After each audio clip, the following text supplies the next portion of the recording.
Yes, as we now manifest the powers of Paramashivoham, let's all prepare ourselves. Now we're going to move on to the next session. In the meantime, you can share your experience onto the social media of experience in this entire session which we learned today. So we learned on how to be a leader for the right reason, and on all our strength, the weaknesses. We did the internalization exercise as well. Of course, the power manifestation and the barriers. What are the different barriers to leadership consciousness? Are the behavioral constraint that we learned. And again, we did the internalization exercise to pick up one behavioral pattern each, and we did the exercise in this part. So now we're going to move on to listen from the Supreme Point of Hinduism how to create a new leadership consciousness system. And let's prepare ourselves to listen from Swamiji directly. And in the meantime, please get your book and pen ready to write down all your powerful cognitions from Swamiji directly now.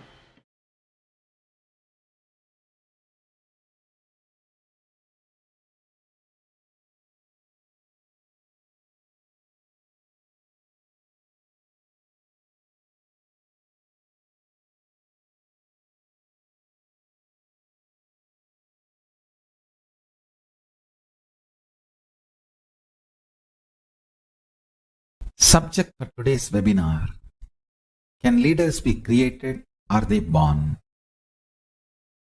Listen, both. Let me define leader. Leader is a person who can manifest his conscious decision with the will persistence and manifest it as reality in the real life by giving a conscious breakthrough to his own DNA through quantum leap from the normal natural selection process and lead his life is a leader. Let me repeat. Your DNA goes through a natural selection process called growth. Leader is a person who can use his conscious decision power, will persistence, and give a breakthrough to the slow growth natural selection process, a quantum leap, manifest what he wants as a reality in his life. Is a leader.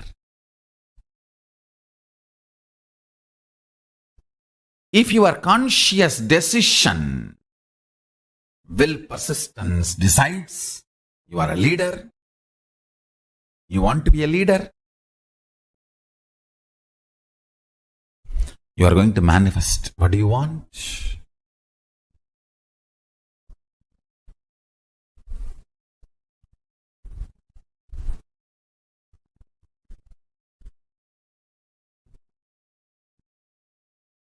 I tell you that always gives a quantum jump to your natural growth.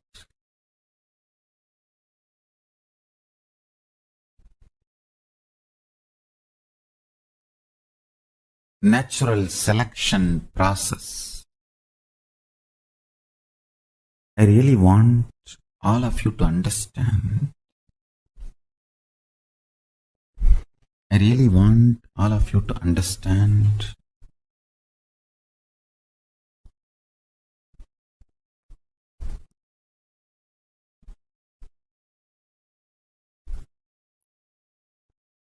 the natural selection process which your DNA goes through. That slow growth is not compulsion or mandation or fate of you. Understand?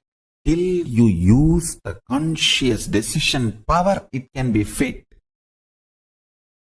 Once you decide to use the conscious decision power, you can just alter, change, delete, rewrite anything you want. Anything you want. You should know Advaita is not something like a remote possibility you will practice later on. No. It is as simple as having a morning breakfast. You can get enlightened by holding the powerful cognition before your next breakfast. How the death is possible every minute, enlightenment is possible every minute.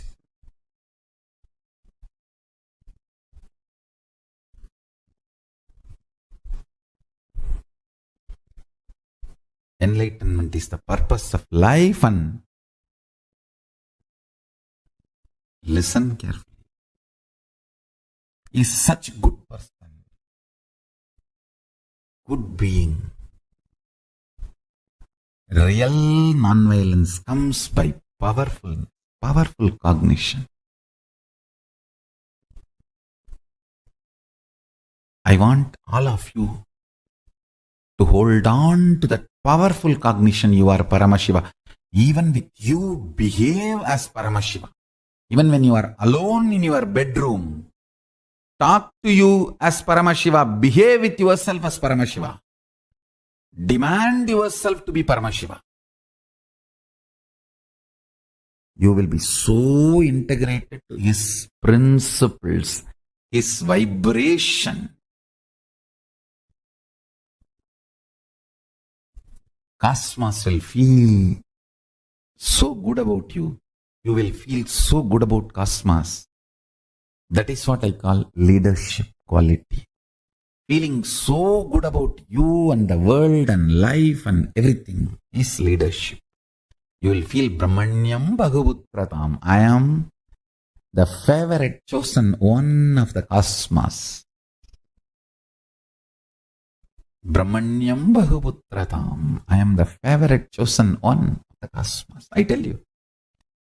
Feeling that is what I call leadership quality. That can happen just by holding on to the truth. You are Paramashiva.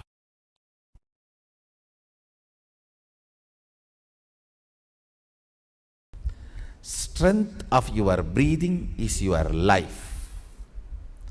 Strength of your breathing is your energy. Strength of your breathing is your consciousness.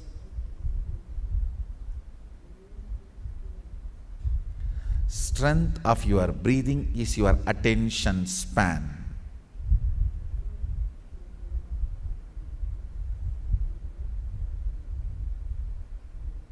All these kriyas make your breathing intense but subtle.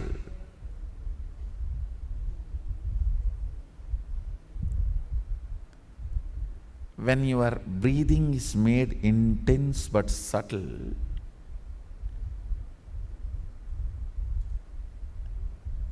it electrifies various components of your brain. Understand? There are certain pranayamas. It expands your lungs capacity. It expands the Anahata chakra's power. Means ability to include large number of people in you without judging. Understand? More and more you judge, more and more you exclude. Ability to include without judging is expanded through certain pranayamas. That is why yogis are always become very loving people.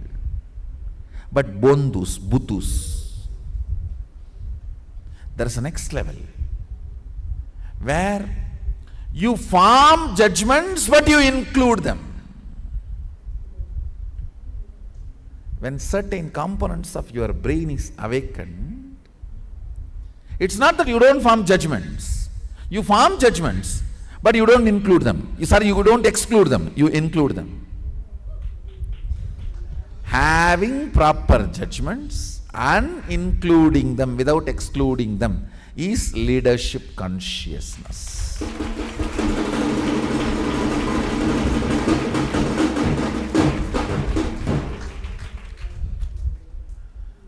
Not having judgments, just including them,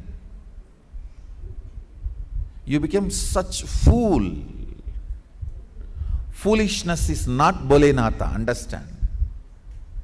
Sadashiva's name Bolenatha does not mean he is fool, no.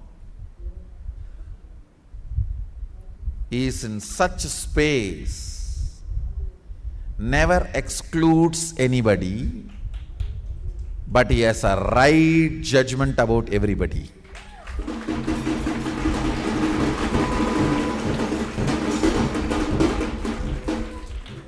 Never excludes, but has right judgments. If you exclude because of judgment, you are violent. You will be lifeless. If you include without judging, you will be fool, getting exploited, cheated, finally destroyed. If you include with the right judgment, that is leadership consciousness.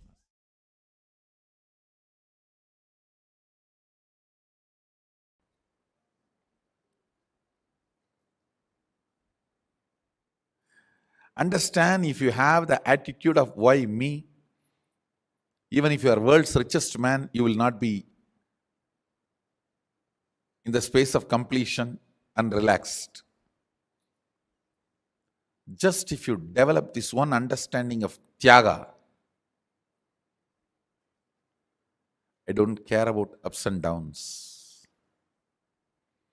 My conscious decisions and conclusions are my life. That's it. That's it. That Tyaga will manifest in tons of ways, like how Tyaga is manifesting in me. I have decided to be ferocious with me and decided to go and be in the temple.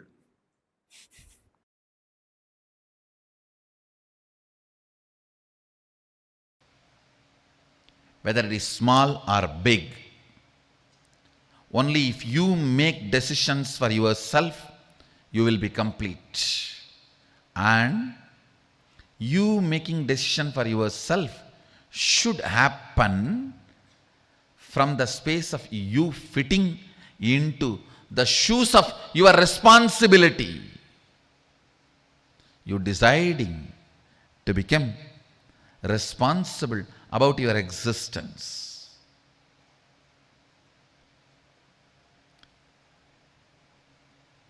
Understand, you deciding to become responsible about your existence, you deciding to be complete about your responsibility, this too makes Ishwaratva happen in you. Understand? Nothing.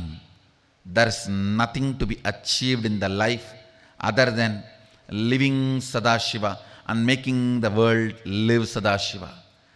Everything else is simple waste of life. Waste of life. You are born deluded into the concept of money and you run, suddenly collapse Whether you are successful in saving or not unsuccessful in saving, whether you had it or did not have it, both doesn't matter. You have not even done some good to somebody.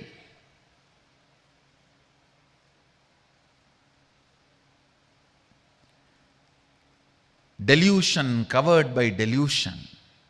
Understand? Money is great if you use it to fulfill your purpose, if you generate it to fulfill your purpose. But without a purpose of life, money, relationships, people, influence, everything is delusion. By its own existence, which does not bring power, is delusion. By its own existence, Swayam Prakasa, which brings power, is Ishwaratva. Understand, this is the scale. Sit and do the postmortem of your life. Till the last moment, whatever has happened is past. Sit and try to do postmortem of your life. What is the component of me which does not empower me by its very existence? What is the component of me which empowers me by its existence? Purpose always empowers you by its existence. Infrastructural support never empowers you by its existence. It can empower you only if it is added to the purpose. Purpose is the one, everything else is zeros. All zeros will have value when the purpose is added to it.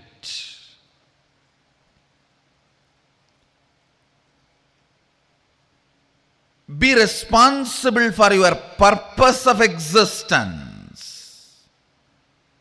Understand? Look brings beauty, purpose brings personality. Look brings beauty, purpose brings personality. Beauty can never be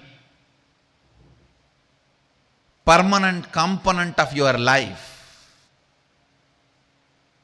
Personality can be the permanent component of your life.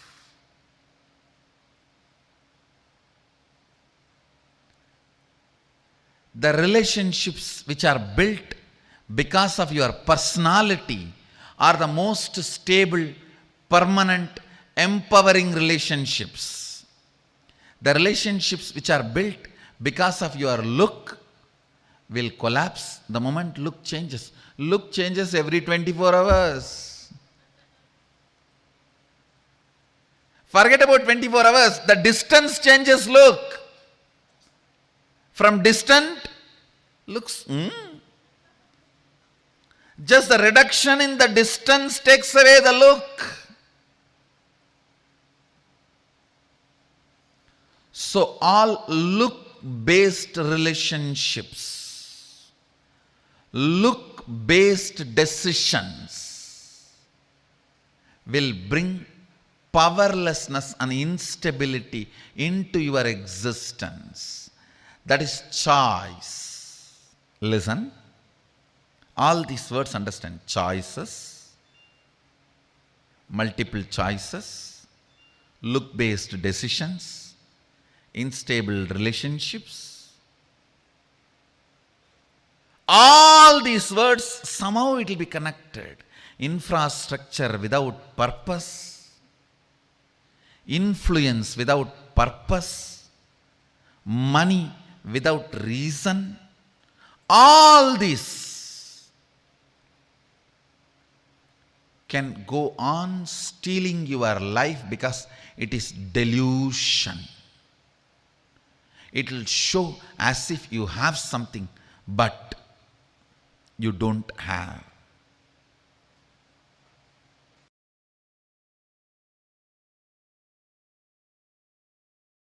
The horses in the army which runs in the front always wins and comes back.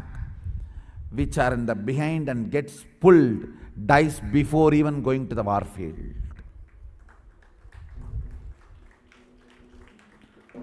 Horses in the army which runs in the front, goes, wins, comes back.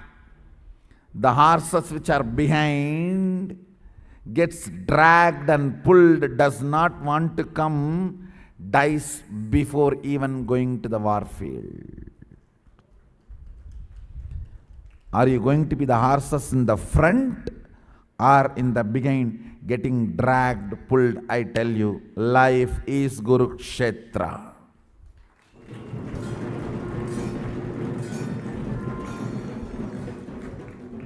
If you decide to be responsible, you are the frontline horses. Go, conquer, win, achieve, be victorious, manifest Shaktis. Or be there getting dragged. Naturally, rope is in the neck.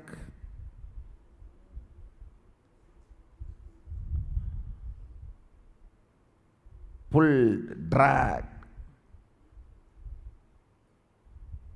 Death before even reaching the war field. Unit of life is responsibility. Based on the responsibility you cognize, powers are manifested in you. Understand? Not the cheating. In responsibility also you have an inner image responsibility separate, outer image responsibility separate. Outer image responsibilities, everyone should become Sadashivatva. Inner image responsibility, let's have a big beach house and vacation house and sleep.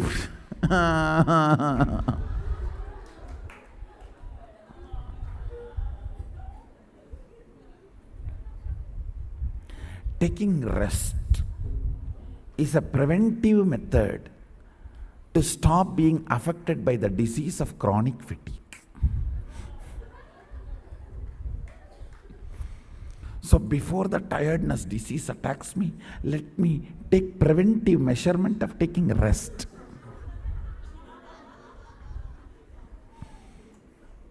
Why are you sleeping whole day? Tiredness disease may come to me. What will happen?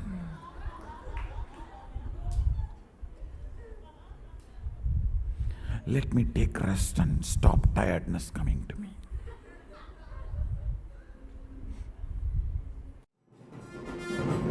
Tongue filled with His name and nose filled with His smell, skin filled with His hug.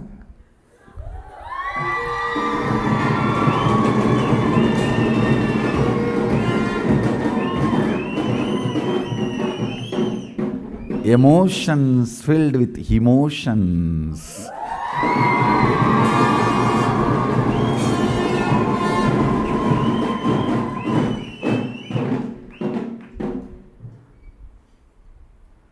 Nyasa means purifying.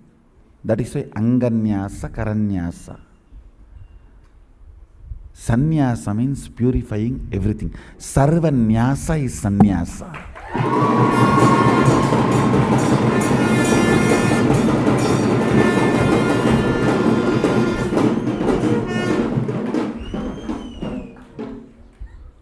You invoke the sacred sounds to purify the kara and anga, hands and parts of your body.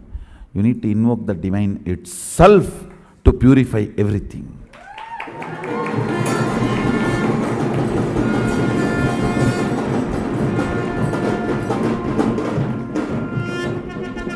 Your will filled with His responsibility.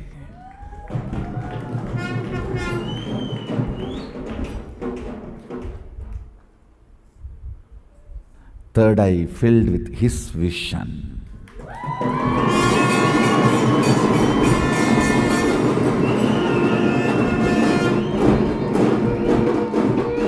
Two eyes filled with his vision.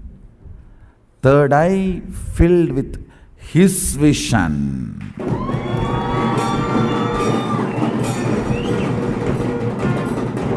Two eyes filled with his vision. Third eye filled with his vision.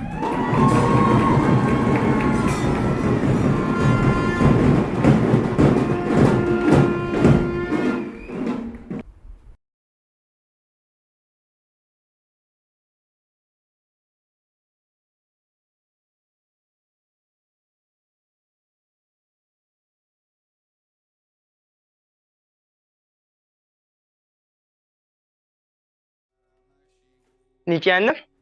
So now we saw how beautifully Swamiji explained about creating a new leadership consciousness.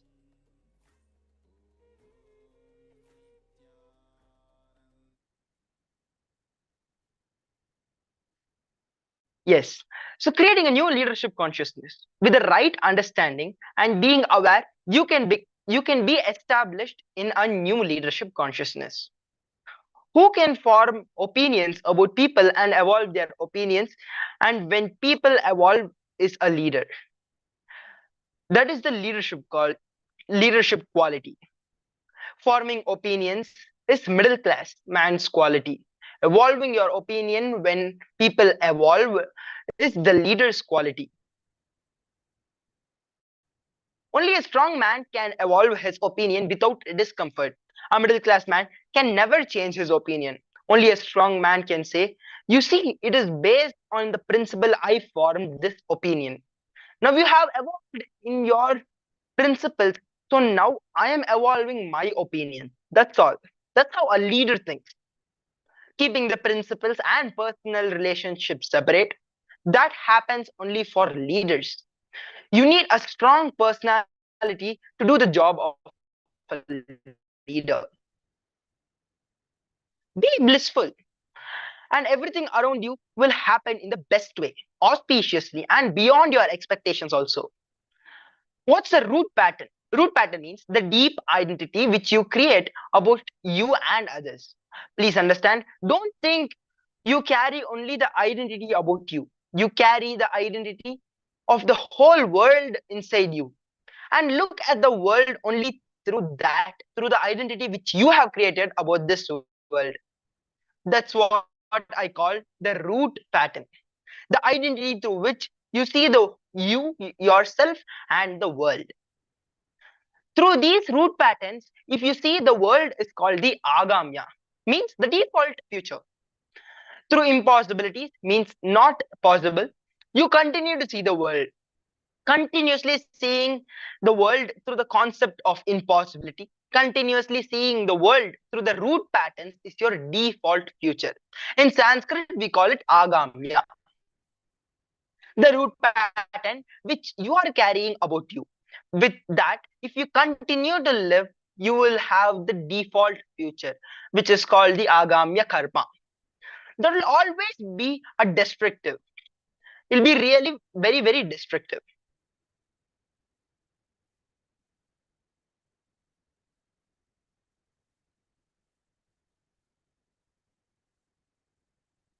If you complete with all the root patterns and create a new space of completion and live completing all your incompletions, that is living your prarabdha. If you take your life in your hands and rewrite your future, that is Ishwaratva, being a leader. Being a leader means rewriting your future. Matter, the walls around you, the chair you're sitting on, and the house you are living. The matter around you is not reality. How that matter occurs to you is the reality. Whether you are in a temple, in a house, the wall is the same. But in the house, your wall, you will feel it is your house and it is yours. In the temple, you feel this belongs to the God. It is temple. Matter may be the same, but how it occurs to you is the reality. If the matter occurs to you causing pain and suffering, you are in hell.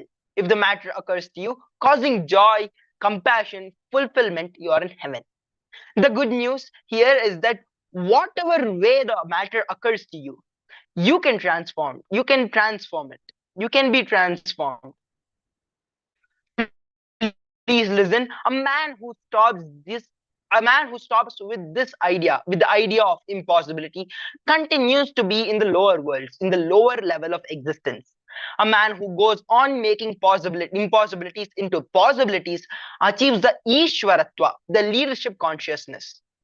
Kalpataru is a science of initiating you into the possibility. Let you know very clearly, unless you take responsibility, nothing in your life will be solved. When you take responsibility, everything in your life will start happening as you want, because you will create the reality of your choice in your life. It is responsibility which makes you experience you are a being. Only responsibility makes you experience you are a possibility. Responsibility makes you experience everything you want in your life. Responsibility makes you experience the choices of your reality in your life. Responsibility only can make you experience the choice of reality, your highest possibility, your highest reality, instead of being stuck with your lower fixed patterns, which give you a limited ability to respond to the situations in your life. You can be creative and spontaneous and acquire the ability to lead in any situation anywhere. Let us now do a very unique process now. Now share what according to you is absolutely mandatory to be a leader and express the leadership effectively. And look in and see what impossibilities are stopping you from manifesting these qualities and pen them down. Let me repeat. Share what according to you is absolutely mandatory to be a leader and express leadership effectively. And then look in and see what impossibilities are stopping you from manifesting these qualities and pen them down.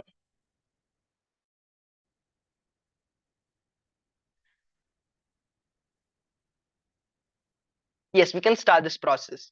And if any of the participants have not brought their book and pen, please go bring them so you can start with this process.